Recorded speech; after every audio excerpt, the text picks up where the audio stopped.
Right, friends? So, this is our fourth test. ఈరోజు మనం target చేయబోయేది ఏమిటి అంటే ఎథ్నిసిటీని టార్గెట్ చేస్తాం. ఈరోజు కూడా మీకు ఈవినింగ్ క్లాస్ ఉంటుంది. ప్లస్ పీడిఎఫ్ ఇచ్చేస్తాము. ఈ రెండింటిని క్లబ్ చేసుకొని మీరు నైట్ టెస్ట్ అప్లోడ్ అవుతుంది. రేపు morning early morning test attempt చేయండి. Ethnicity is our target today. So test 4 మనం క్యాస్ట్ మీద కండక్ట్ చేసుకున్నాం. ఏమిటి హైలైట్ అంటే బెస్ట్ క్వశ్చన్స్ కవర్ అవుతున్నాయి మన దగ్గర నుంచి. దీంట్లో టాపర్స్‌ని గనుక గమనించినట్లయితే టాప్ 10 ర్యాంకర్స్‌ని Sagar garu got first rank. Then Pavani garu got second rank. Ramachandra Rao గారు, సత్తార్ గారు, వరప్రసాద్ గారు, ఉదయలక్ష్మి గారు, Shiva garu, 4681 Tarangini and Nagakishore. They are the first 10 rankers yesterday. Good performance. In fact నిన్నటి test one of the toughest test నేను అప్లోడ్ చేసిన వాటిలో the best test and toughest test. Caste మీద more over questions ఇలాగే ఉంటాయి. ఎంతసేపు అనలైటికల్ అప్రోచ్ ఎక్కువగా ఉంటుంది. క్వశ్చన్స్ ఇలాగే ఉంటున్నాయి. మనం ఎంత చదివినా కానీ వాటి అప్లికేషన్ అనేది ఇంపార్టెంట్. ఈ క్వశ్చన్స్ అన్నీ కూడా మోర్ ఆర్ ఎక్కడో చోట అడిగిన క్వశ్చన్సే. వీటన్నిటిని చాలా టైం సెర్చ్ చేసి పికప్ చేస్తున్నాము. The best questions friends. మీకు మోర్ ఆర్ లెస్ ఇలాగే వస్తాయి క్వశ్చన్స్ ఏపీఎస్సిలో రేపు. డెఫినెట్‌గా దీంట్లో మాత్రం 50% above is good score. Don't worry. 50% మీరు అబోవ్ స్కోర్ చేశారు అంటే it's a good score. But 80%, 78, 73 this is excellent performance అనిపిస్తుంది. సాగర్ గారు ఉన్నారా? సార్ ఉన్నాను సార్.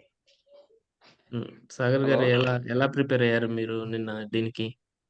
క్యాస్ట్ అనే పర్టికులర్ టాపిక్‌కి. గుడ్ స్కోర్ 11.01 ఔట్ ఆఫ్ 15 అంటే వెరీ గుడ్ స్కోర్. ఎలా ప్రిపేర్ అయ్యారు?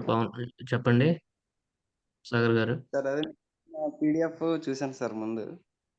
హ్మ్. తర్వాత మీ క్లాస్ ఎక్స్ప్లెనేషన్ విన్నానండి. హ్మ్. హ్మ్. ఓకే. సార్ ఇంకా అదర్ రాశాను. బుక్స్ ఏమన్నా రిఫర్ చేస్తున్నారా? ఇంకా లేదు సార్, చూస్తాను sir. Okay. Excellent performance. You please continue this tempo అండి. పావని గారు ఉన్నారా? పావని గారు ఉన్నారమ్మా? రైట్. రామచంద్రరావు గారు? Right friends. సో చూద్దాము. క్వెషన్స్ ఒకసారి అనలైజ్ చేసుకునే ప్రయత్నం చేద్దాము. మనం చదివాము. జాజ్‌మనీ సిస్టమ్ గురించి చదివాం కానీ, దాన్ని అండర్‌స్టాండ్ చేసుకునే విధానంలో కూడా డిఫరెన్స్ ఉంటుంది చూడండి. Durable relations. They are durable relations between a food producing family and the families that supply them with goods and services are known as అన్నాం. Excellent question. Jajmani system మీద మీకు క్వెషన్స్ పడేదానికి అవకాశాలు ఎక్కువ. నేను ఈ జాజ్ మనీ సిస్టమ్ మీద నేనేం చేస్తాను అంటే మీకు ఒక పీడిఎఫ్ పంపిస్తాను. డాక్టర్ బిఆర్ అంబేద్కర్ ఓపెన్ యూనివర్సిటీలో ఉన్నటువంటి కంటెంట్ ఇప్పుడు మీకు వాట్సాప్‌లో పోస్ట్ చేస్తాను. ఈ జాజ్ మనీ సిస్టమ్ మీద ఈజీ టు అండర్‌స్టాండ్ అండి. మీరు ఒకసారి ప్లీజ్ గో త్రూ దట్ అన్నమాట. ఆ పీడిఎఫ్‌ని కూడా ఒకసారి వెళ్ళండి. జాజ్ మనీ సిస్టమ్ మీద క్వెషన్ పడేదానికి ఎక్కువ అవకాశాలున్నాయి. ఓకేనా? ఆహారాన్ని ఉత్పత్తి చేసే కుటుంబాలు ఉండేవి ఒకప్పుడు. కుల వ్యవస్థలో భాగంగా. కుల వ్యవస్థలో భాగమే జాజ్ మనీ రిలేషన్స్. ఆహారాన్ని ఉత్పత్తి చేసే కుటుంబాలు కొన్ని ఉండేవి. వాటికి వస్తువులు మరియు సేవలను సరఫరా చేసే కుటుంబాలు కొన్ని ఉండేవి. ఈ 2 కుటుంబాల మధ్య సంబంధాలని జాజ్ మనీ రిలేషన్స్‌గా పిలుస్తాం. ఇక్కడ సంబంధాల గురించి అడుగుతున్నారు. ఓకేనా? అసలు కుల వ్యవస్థ వచ్చిందే ఆర్థిక కోణంలో అని చెప్పాము యెస్టర్‌డే. అప్పుడు అట్టడి కులాలను సేవా కులాలుగా పిలిచేవారు అని చెప్పాం. వీళ్ళు సర్వీస్ ఇస్తారు. వాటినే సేవా కులాలనే కామిన్స్ అని పిలుస్తామని చెప్పాం. ఈ సేవా కులాలు కొన్ని కులాలకి అంటే ఫుడ్ ప్రొడ్యూసింగ్ ఫ్యామిలీస్‌కి సర్వీసెస్ ఇస్తాయి. వాళ్ళని జాజ్‌మన్స్ అని చెప్పారు అని చెప్పాం. ఈ కామిన్స్ జాజ్‌మన్‌ల దగ్గర నుంచి తాము అందించే సేవలకు ప్రతిఫలంగా కూడా కొంత మొత్తాలను పొందేవారు. మేజర్‌గా అవి ఆహార ధాన్యాల రూపంలో ఉండేవి అని కూడా చెప్పాం. సో, ఇదొక డ్యూరబుల్ రిలేషన్ అండి. డ్యూరబుల్ అనే పదాన్ని ఇక్కడ శాశ్వత సంబంధం అన్నాం. శాశ్వత సంబంధం ఇట్స్ ఎ డ్యూరబుల్ రిలేషన్ అని అర్థం. మోరోవర్ ఇట్స్ ఎ హెరిడిటరీ అన్నాం. శాశ్వతంగా హెరిడిటరీగా కంటిన్యూ అయిందంటే కొంత హార్మోనియస్ రిలేషన్షిప్ ఉందనే కదా అర్థం. హార్మోనియస్ రిలేషన్షిప్ అర్థం చేసుకోవాలి. నెక్స్ట్ క్వెషన్ కూడా జాజ్‌మనీ సిస్టమ్ మీద పెట్టాం. సో, ప్రీవియస్ క్వెషన్‌కి ఆన్సర్ జాజ్‌మనీ రిలేషన్స్. ఇక జీఎస్ గురియే కుల వ్యవస్థ యొక్క ఈ క్రింది లక్షణాల్లో దేన్ని నొక్కి చెప్పలేదు అన్నాం. ఈ జీఎస్ గురియే యొక్క బుక్ కూడా మీరు గుర్తుపెట్టుకోవాల్సి ఉంటుంది. నేను యెస్టర్‌డే కుల వ్యవస్థ యొక్క లక్షణాలు చెప్పాను గానీ, జీఎస్ గురియే గురించి చెప్పలేదు. But you please remember GS Ghurye. GS Ghurye తన బుక్‌లో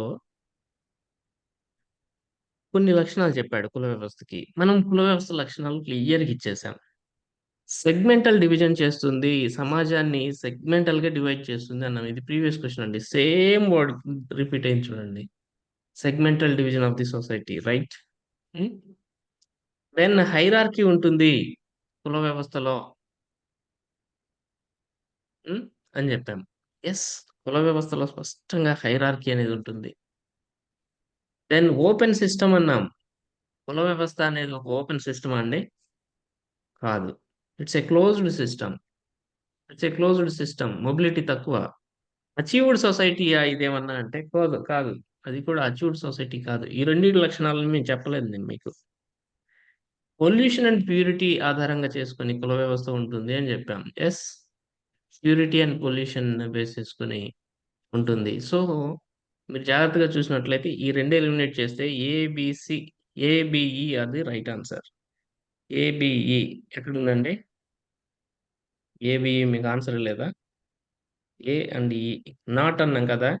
ఈ రెండే తీసేయాలి. C C C and and D. D. C and D not అన్నాం కాబట్టి. ఏమడుగుతున్నాం అనేది కూడా important. So, you please go through the PDF once again. అంత ఈజీ కాదు. క్వెషన్స్ ఇలాగే ఉంటాయి. దెన్ భారతీయ గ్రామీణ సమాజంలో కుల ఆధారిత జాజ్‌మనీ వ్యవస్థ దీనికి ఉదాహరణ అన్నాం.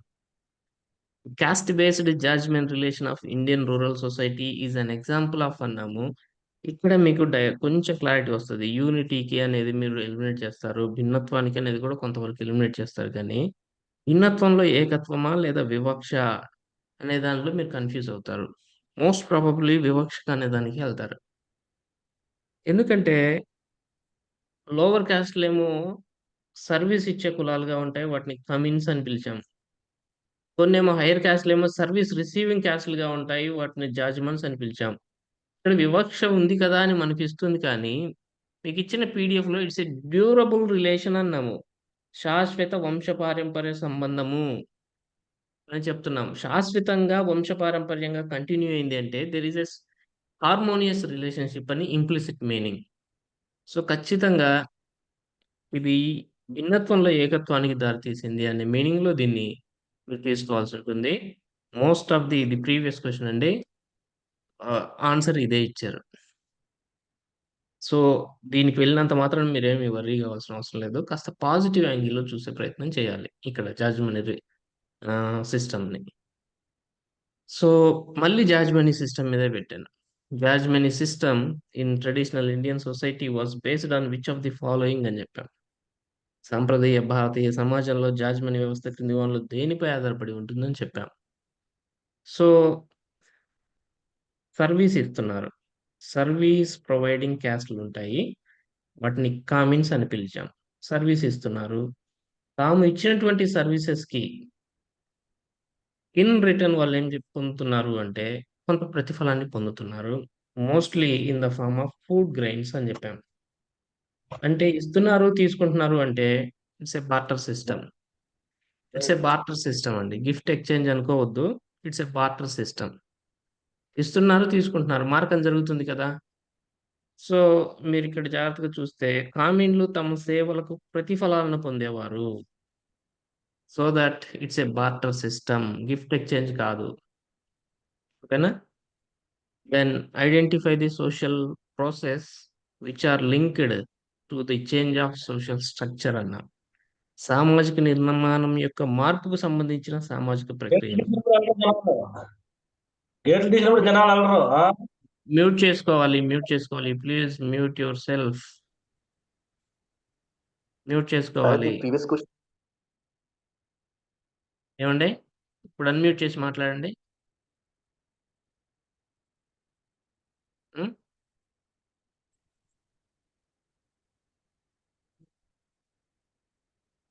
సరే, సామాజిక నిర్మాణం యొక్క identify the social process which are linked to the change of social structure. It's one of the previous question అండి. చూడండి, ఇక్కడ మీకు స్పష్టంగా చెప్పాము. మన మెటీరియల్లో ఇచ్చాం. మీకు సాంస్క్రిటైజేషన్ గురించి చెప్తూ, సాంస్క్రిటైజేషన్ ఎటువంటి నిర్మాణాత్మక మార్పులకు దారితీయదు అని చెప్పాం. స్థాన మార్పుకు మాత్రమే దారితీస్తుంది అని చెప్పాను. It does not lead to any structural change, only leads to positional change అని మీకు క్లియర్గా ఇచ్చాను. ఇక్కడ ఏమంటున్నాము? సోషల్ స్ట్రక్చర్ యొక్క చేంజ్కి దారి తీసేటటువంటి ప్రాసెస్ని ఐడెంటిఫై చేయండి అంటున్నాం. సో మీరు ఈజీగా సాంస్క్రిటైజేషన్ ఎలిమినేట్ చేయొచ్చుగా. సాంస్క్రిటైజేషన్ ఉన్న ఎన్ని ఆప్షన్స్ అన్ని ఎలిమినేట్ చేయొచ్చు. సో ఇక్కడ ఉంది, ఇక్కడ లేదు. సాంస్క్రిటైజేషన్ ఉంది అంటే తీసేసేయాలి. ఇంకా సమ్ ఆప్షన్ ఏదో ఉంటుంది. ఇక్కడ సాంస్క్రిటైజేషన్ ఉన్నదని తీసేసేయాలండి. మిగతావన్నీ ఇండస్ట్రియలైజేషన్ కానీ, మోడర్నైజేషన్ కానీ, గ్లోబలైజేషన్ కానీ మీకు కొంతవరకు సోషల్ స్ట్రక్చర్ని మార్చేదానికి ప్రయత్నం చేస్తాయి. ఓకేనా? సాంస్క్రిటైజేషన్ని మీరు ఎలిమినేట్ చేయాలి. సాంస్క్రిటైజేషన్ వల్ల నిర్మాణాత్మక మార్పు జరగదు. క్యాస్ట్ సిస్టంలో పొజిషనల్ చేంజ్ మాత్రమే జరుగుతుంది అని చెప్పడం నా ఉద్దేశం. ఇది ఖచ్చితంగా అడిగేదానికి 100% అవకాశం ఉన్నటువంటి ఏరియా. తర్వాత క్రింది అంశాల్లో ఏది ఆధునీకరణతో ప్రతికూల సంబంధం కలిగి ఉంటుంది? Which one of the following factors is negatively correlated with modernization అన్నా. మీకు మోడర్నైజేషన్ యొక్క లక్షణాలు మీకు చెప్పాను, క్లియర్గా చెప్పాను. ఇంగ్లీష్లో ఇంకా బాగుంది చూడండి. ఆధునికీకరణ అంటే ఏమిటి? శాస్త్రీయ దృక్పథంపై ఆధారపడినటువంటి ఒక ప్రక్రియని మోడర్నైజేషన్ అంటున్నాం. దీంట్లో హేతుబద్ధంగా ఆలోచించడం ఉంటుంది, హై సోషల్ మొబిలిటీ ఉంటుంది, సామూహిక సమీకరణ ఉంటుంది, స్వేచ్ఛ, సమానత్వం, సౌభ్రతత్వం అనే నమ్మకాలు ఉంటాయి. ప్రతి పనిని పరిపూర్ణతతో చేయాలనే ఉన్నత స్థాయి ప్రేరణ ఉంటుంది. అండ్ వర్క్లో స్పెషలైజేషన్ ఉంటుంది, సూపర్ స్పెషలైజేషన్ ఉంటుంది, యాక్టివ్ పార్ట్నర్షిప్ ఉంటుంది, వివిధ రకాల సంక్లిష్ట సంస్థలతో వ్యవహరించే పద్ధతులు ఉంటాయి. ఇవన్నీ ఆధునికీకరణ లక్షణాలు అని చెప్పాము. ఇక్కడ క్రింది అంశాలలో ఏది ఆధునికీకరణతో ఆపోజిట్ రిలేషన్ కలిగి ఉంటుంది అంటున్నాం. ఎస్, అచీవ్మెంట్ మోటివేషన్ ఉంటుంది అని చెప్పాం. ఇదిగోండి, ప్రతి పనిని పరిపూర్ణతో చేయడానికి ఉన్నత స్థాయి ప్రేరణ అచీవ్మెంట్ మోటివేషన్. అదే ఇంగ్లీష్లో అయితే మీకు కరెక్ట్గా వస్తుంది.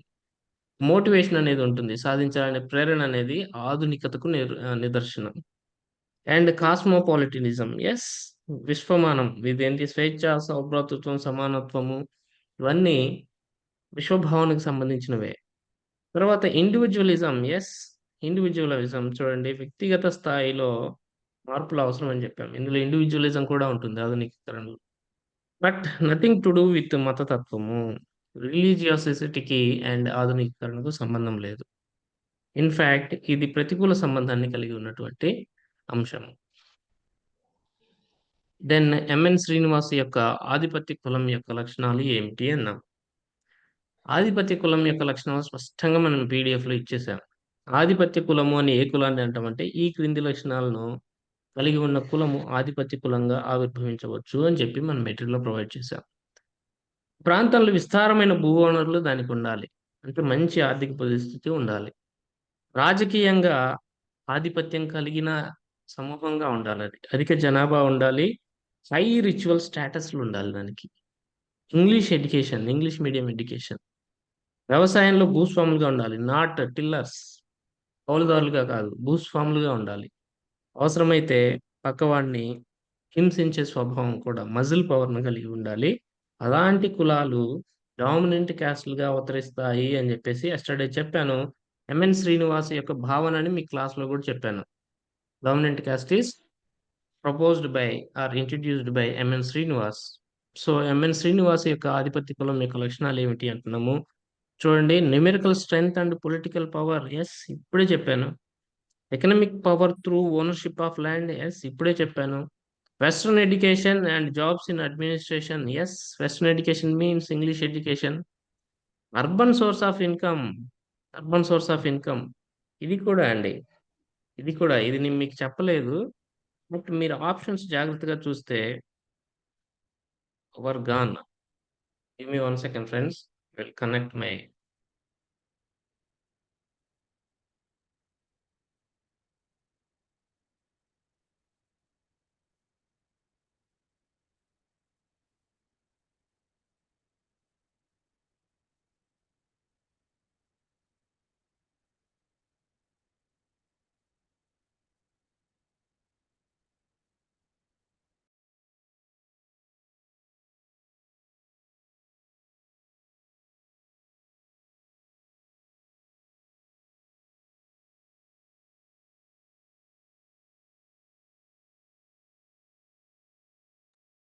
Friends, am I audible?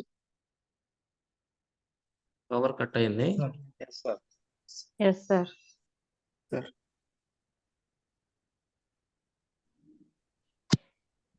So, MN Srinivas యొక్క ఆధిపత్య భావన. హ్మ్. ఈ అర్బన్ సోర్స్ ఆఫ్ ఇన్‌కమ్‌ని కూడా యాడ్ చేసుకోవాల్సొస్తది మీరు. ఎందుకంటే ఈ 3 కరెక్ట్ అని మీకు తెలిసినప్పుడు, ఆ 3 ఉండే ఆప్షన్ లేవు గదా! కాబట్టి ఫోర్త్ వన్ కూడా ఈజీగా యాడ్ చేసుకోవాలి మీరు. ఇట్లా అప్లికబుల్ చేసుకోవచ్చు. డైరెక్ట్‌లీ ఆర్ ఇండైరెక్ట్‌లీ మీకు ఎక్కడో ఒక చోట ఇది టచ్ అవుతుంది. మన PDF. Then caste is derived from a language used in the Iberian peninsula. The word is అన్నాం. ఐబీరియన్ ద్వీపకల్పంలో ఉపయోగించే భాషా పదం నుంచి కులం అనే పదం ఆవిర్భవించింది. ఆ పదం ఏది అంటున్నాము. కాస్టా. The word has its own origin from the Spanish word casta, meaning race. కాస్టా కులము అనే పదము స్పానిష్ పదమైనటువంటి కాస్టా నుంచి వచ్చింది. ఇక్కడ ఏ రావాలండి? ఈ పడింది. You please change that word. A రావాలి. వచ్చింది. దీని అర్థము జాతి అని అర్థం. కుల వ్యవస్థ లక్షణాలు సాధారణంగా క్రింది వాటిలో దేనిలో ప్రతిబింబిస్తాయి అని చెప్పాము. సో, కుల వ్యవస్థ యొక్క లక్షణాల మీద మళ్ళీ అడుగుతున్నాం క్వెషన్. యెస్, వివాహము. నేటికి అర్బన్ ఏరియాస్‌లో కూడా కులంలోనే వివాహాలు జరుగుతాయి మెజారిటీ. అర్బన్ ఏరియాస్ అంటే they are symbols for modernization. But అక్కడ కూడా వివాహాలు ప్రధానంగా కుల ప్రాతిపదికనే జరుగుతాయి. వృత్తి. యెస్, కులానికి ఒక వృత్తి ఉండేది. ఇప్పుడు చేంజ్ అవుతుంది కానీ but that is the classical symptom of caste. Then food habits. Yes, ఒకప్పుడు పవిత్రత. యెస్, ఒకప్పుడు pure. Some castes are pure, some other castes are impure అనే కాన్సెప్ట్ ఉంది. So, all are the classical symptoms of caste system. Then ఈ క్రింది వానిలో అత్యధిక సామాజిక చలనశీలతను కలిగిన వర్గాన్ని లేదా సమూహాన్ని గుర్తించండి అని చెప్పాం. This is also previous question అండి. Identify the group which has the highest social mobility among the following అన్నా. Varna system of later Vedic period. మలివేద కాలం నాటి వర్ణ వ్యవస్థలో రిజిడ్ సొసైటీ అది. మూవ్ అవ్వడానికి లేదు. తొలివేద కాలం అంటే okay. It has social mobility. కానీ మలివేద కాలం అంటున్నాం. మలివేద కాలంలో సోషల్ మొబిలిటీకి అవకాశం లేదు. ఒక వ్యక్తి స్టేటస్ మార్చుకోవటానికి కుదిరేది కాదు. Caste system has also no social mobility. ఇప్పుడు కొంత సోషల్ మొబిలిటీ. సో, కాస్ట్ సిస్టమ్‌లో కూడా సోషల్ మొబిలిటీ లేదు. వేరేయాజ్ క్లాస్‌లో సోషల్ మొబిలిటీ ఉంటుంది. క్లాస్ అంటే ఏమిటి? Upper class, middle class, lower class. These are the classes. మీకు స్పష్టంగా క్లాస్‌లో చెప్పాను. స్టార్టింగ్‌లో మనకు వర్ణాస్ ఉండేవి. వర్ణాస్ కాస్త ఏమయ్యాయి? క్యాస్ట్‌లయ్యాయి. క్యాస్ట్‌లు కాస్త ఎటు దారితీస్తున్నాయంటే క్లాసెస్‌కి దారితీస్తున్నాయి అని చెప్పాం. ఓకేనా? సో, మీరు ఇటు వెళ్తూ ఉంటే సోషల్ మొబిలిటీ అనేది పెరుగుతూ ఉంది. క్లాస్‌లో హైయెస్ట్ సోషల్ మొబిలిటీ ఉంటుంది అమాంగ్ దీస్. మీకు స్పష్టంగా మెటీరియల్‌లో కూడా ఇచ్చాము. తరగతిలో, క్లాస్‌లో చలనశీలత అనుమతించబడును అని జెప్పాం. కులం కంటే ఒక క్లాస్ అనేది ఓపెన్ స్వభావాన్ని కలిగి ఉంటుంది. ఈజీగా upper class, middle class, lower class ఉంది అంటే ఒక వ్యక్తి లోవర్ క్లాస్ నుంచి అప్పర్ క్లాస్‌కెళ్ళొచ్చు. అప్పర్ క్లాస్ నుంచి లోవర్ క్లాస్‌కెళ్ళొచ్చు. Based on his capability. So, క్లాస్‌లో మనకు సోషల్ మొబిలిటీ ఉంటుంది. వేరాజ్ కాస్ట్‌లో సోషల్ మొబిలిటీ అనేది ఉండదు. Then the consequence of sanskritization is అన్నాం. సంస్కృతీకరణ యొక్క ప్రభావం ఏమిటి? సాంస్క్రిటైజేషన్ యొక్క ఎఫెక్ట్ ఏమిటి? కులంలో నిర్మాణాత్మక మార్పుకు దారితీస్తుందా? కల్చరల్ మొబిలిటీ ఆఫ్ కాస్ట్‌కి దారితీస్తుందా? చేంజ్ ఇన్ కాస్ట్ ఐడియాలజీకి దారితీస్తుందా? చేంజ్ ఇన్ రిలీజియస్ సిస్టమ్‌కి దారితీస్తుందా? ఏదండి? Cultural mobility of caste. Cultural mobility of కాస్ట్‌కే దారితీస్తుంది. దిస్ ఈస్ అబ్సల్యూట్‌లీ రాంగ్ కదా! ఇది బాగా గుర్తుపెట్టుకోవాలి మీరు. It does not leads to structural change in cost. ఎందుకని కూడా చెప్పాం. చూడండి, మళ్ళీ మళ్ళీ చెప్తున్నాను. సాంస్క్రిటైజేషన్ వల్ల ఎట్లాంటి స్ట్రక్చరల్ చేంజ్ కుల వ్యవస్థలో రాదు. స్థాన మార్పుకు మాత్రమే దారితీస్తుంది. ఎందుకు సార్ అంటే, మామూలుగా అసలు సాంస్క్రిటైజేషన్ ఏంటి? లోవర్ కాస్ట్ అనేది అప్పర్ కాస్ట్‌గా, అప్పర్ కాస్ట్‌లో సభ్యత్వాన్ని, మెంబర్‌షిప్‌ని పొందే ప్రక్రియ. వాళ్ళ ప్రవర్తనని, అప్పర్ కాస్ట్‌ల యొక్క ప్రవర్తనని, జీవన శైలిని, సంస్కృతిని అనుకరించి వాళ్ళ దాంట్లో మెంబర్స్‌గా తీసేసుకుంటారు. ఇక లోవర్ కాస్ట్ అనే దానిగా వాళ్ళు గుర్తింపబడరు. దట్ ఈజ్ సాంస్క్రిటైజేషన్ కదా! అయితే ఇది దేశం మొత్తం సంభవించదు. ఎందుకు స్ట్రక్చరల్ చేంజ్ రాదు అంటే, ఒక నిర్దిష్ట తక్కువ కులము, ఒక నిర్దిష్ట ప్రాంతంలో స్థానాన్ని మార్చుకుంటుంది. అంత మాత్రాన మొత్తం కుల వ్యవస్థలో మార్పు రాదు. దేశం మొత్తం ఆ ట్రెండొస్తే అది వేరే విషయం. కానీ రాదలాగా సాధారణంగా. ఏదో ఒక తక్కువ ప్రాంతంలో మాత్రమే ఇలా జరుగుతుందని జెప్పి మీకొక బెస్ట్ ఎగ్జాంపుల్ గూడా ఇచ్చాను. 'ది స్టోరీ ఆఫ్ సాంస్క్రిటైజేషన్' అని చెప్పేసి చమర్స్‌కి సంబంధించిన స్టోరీ గూడా మీకు వినిపించాను. సో, ఆగ్రాలో చం సాంస్క్రిటైజేషన్ హ్మ్. So, Sanskritisation does not leads to structural change in cost. It only leads to cultural mobility of cost. ఈ క్రింది వానిలో కుల వ్యవస్థ నిర్మూలనకు దోహదపడే అంశాలను గుర్తించండి అని జెప్పాం. Yes, education is the weapon to abolish caste system. ఓకేనా? ఎంత ఎడ్యుకేషన్ పెరిగితే అంత నూతన భావాలు, మోడర్నైజేషన్ థింకింగ్, ఇందాక మనం చెప్పుకున్న మోడర్నైజేషన్‌కి సంబంధించి ఆ భావాలొస్తాయి. నగరీకరణ కూడా ఖచ్చితంగా కాస్ట్ సిస్టమ్‌ని అబాలిషన్ చేసే ప్రయత్నంలో అదొక ఎఫర్ట్. అర్బనైజేషన్ ఖచ్చితంగా కాస్ట్ సిస్టమ్‌ని అబాలిష్ చేయగలుగుతుంది. And industrialisation also. మోడర్నైజేషన్ ఉండనే ఉంటుంది. So, all these factors are very much important to abolish caste system. Sanskritisation implies అన్నాం మళ్ళీ. ఏందండి దీనికి ఆన్సర్? సంస్కృతీకరణ దేన్ని సూచిస్తుంది? నన్ ఆఫ్ ది అబోవ్ అండి. 3 కూడా correct. Yes. No change in caste structure. మార్పు కోసము కాదు. మార్పు అసలే కాదు. మార్పు కోసము కాదు. ఇస్త్రీ కాదు. మీకు పదే పదే చెప్తున్నాం. మళ్ళీ ఇదే only underline. Class. Then, which of the following instances may not be considered as a reference group behavior? ఇది ఇంపార్టెంట్ అండి. ఆర్‌జీబీ అనేది ఒక కాన్సెప్ట్ ఉంది. Reference group behaviour. సూచన సమూహ ప్రవర్తన అని చెప్పి తెలుగులో అంటాం. గ్రూప్ ఎఫర్ట్ కానిదేది అనే మీనింగ్‌లో మీరు సింపుల్‌గా అర్థం చేసుకోవచ్చు. దీనికి సంబంధించినటువంటి ఒక లింక్ మన పీడీఎఫ్‌లో ఉంది. డైరెక్ట్‌గా నేను రిఫరెన్స్ గ్రూప్ బిహేవియర్ గురించి మీకు చెప్పలేదు. బట్ దీనికి సంబంధించినటువంటి ఇన్ఫర్మేషన్ అయితే మీకు పెట్టాను. ఇప్పుడు శ్రామిక వర్గీకరణ అనేది ఖచ్చితంగా ఇట్స్ ఎ గ్రూప్ ఎఫర్ట్. మధ్య తరగతి వర్గంలోకి వెళ్ళటము అనేది ఇట్స్ ఎ గ్రూప్ ఎఫర్ట్ ఖచ్చితంగా. సాంస్క్రిటైజేషన్ అనే దాని గురించి మీకు చెప్తూ నేను ఇదిగోండి, సాంస్క్రిటైజేషన్ గురించి చెప్తూ ఇదొక సమూహ ప్రక్రియ అని చెప్పాము. గ్రూప్ ఎఫర్ట్ అని చెప్పాము. వ్యక్తిగత ప్రక్రియ కాదు అని కూడా క్లియర్‌గా ఇచ్చాను. మోరోవర్ ఇది నైట్‌కి నైటే జరగదు. సుదీర్ఘమైన ప్రక్రియ అని చెప్పాం. సో ఇదైతే మీరు క్లియర్‌గా ఎలిమినేట్ చేయొచ్చు కదా! మోడర్నైజేషన్ అనేది, అనేది వ్యక్తిగత స్థాయిలో కూడా జరుగుతుంది. మోడర్నైజేషన్ అనేది. ఇది గ్రూప్ ఎఫర్టే. ఇది గ్రూప్ ఎఫర్టే. ఇది గ్రూప్ ఎఫర్టే. ప్రిఫరెన్స్ గ్రూప్ బిహేవియర్ అంటే ఏం లేదు అంతే. గ్రూప్ ఎఫర్ట్ కానిది ఏది అంటున్నాం. సో, ఆధునికీకరణ అనేది వ్యక్తిగత స్థాయిలో జరుగుతుందని చెప్పాం కదా! వ్యక్తిగత స్థాయిలో అనే పదం కూడా మీకు వాడాము. ఇంగ్లీష్‌లో అయితే ఇంకా కాస్త ఎఫెక్టివ్‌గా ఉంటుంది. సో, మీరు పీడీఎఫ్‌ని బేస్ చేసుకొని అయితే ఈజీగా సాల్వ్ చేయొచ్చు దాన్ని. ఈ క్రింది వాటిని చదివి సరైన సమాధానాలను గుర్తించండి అని చెప్పాం. కుల వ్యవస్థలో ఒక వ్యక్తి లౌకిక ప్రమాణాల ఆధారంగా తన స్థితిని మార్చుకోవచ్చు అని చెప్పాం. సెక్యులర్ క్రైటీరియా ఆధారంగా కుల వ్యవస్థలో ఒక వ్యక్తి తన స్థితిని మార్చుకునే అవకాశం ఉందా అండి? ఏది సార్? ఉంది. మీకు ఇక్కడ చెప్పాము. కుల వ్యవస్థ ఆర్థిక అనేది పరంగా రిచువల్ క్రైటీరియాని బేస్ చేసుకొని ఉంటుంది అని చెప్పాం.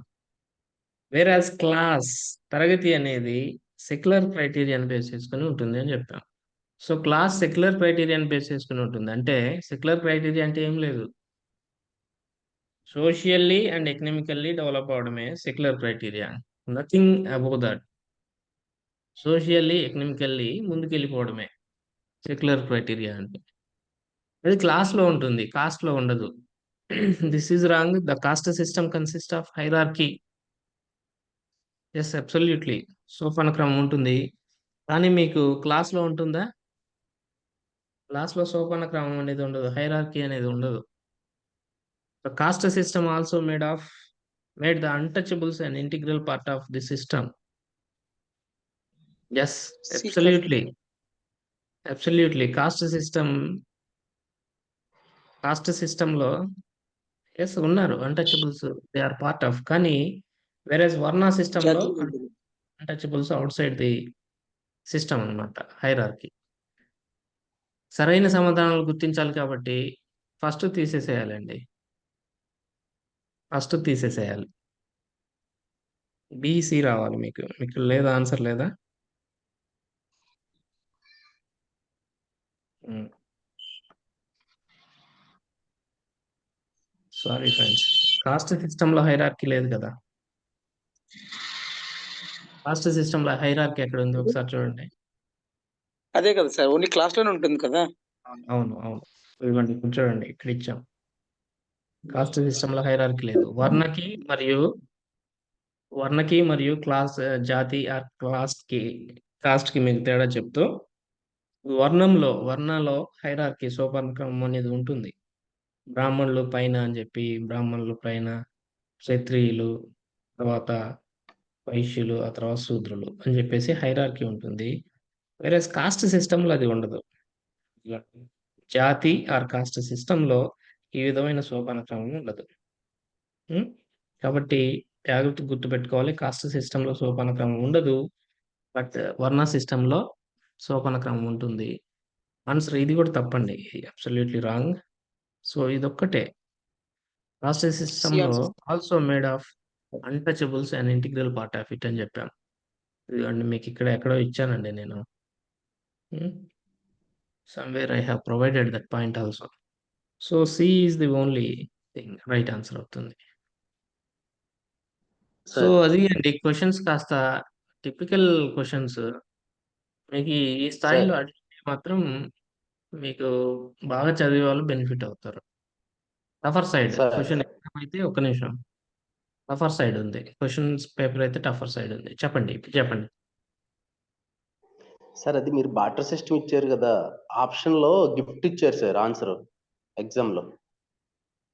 చూసాను నేను. నేను తీసుకునేటప్పుడు అట్లాంటి ప్రాబ్లమ్స్ ఏమన్నా ఉంటే రిమూవ్ చేసేస్తాను నేను. అందరికీ అది ఎస్ మార్చి సార్. కరెక్ట్ ఆన్సర్ ఇచ్చిన వాళ్ళకి మార్క్ ఇచ్చేసాం. Yes sir. తీసాం. బార్టర్ సిస్టమ్ తీసేసి గిఫ్ట్ ఉంది. తీసేసి బార్టర్ సిస్టమే పెట్టాను నేను. మీరు దాన్ని బేస్ చేసుకొని మీకు మార్క్స్ మారాయి చూడండి.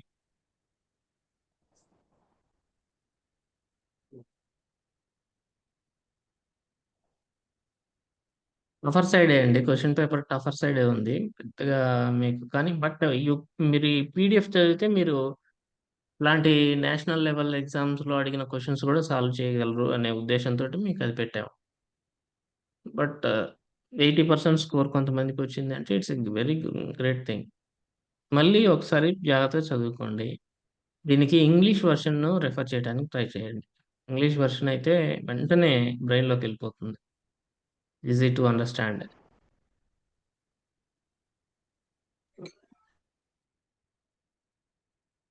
సరే friends, with this I am closing. Ethnicity మీద ఈవినింగ్ క్లాస్ తీసుకుంటాను. ప్లస్ పీడీఎఫ్ ప్రొవైడ్ చేస్తాను. కొన్ని క్వశ్చన్స్ మనకి కన్ఫ్యూజింగ్ దెన్ టెస్ట్ కూడా ఉంటుంది.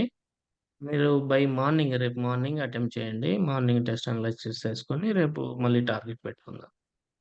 ఓకేనా? Okay thank sir. You. Thank you so much.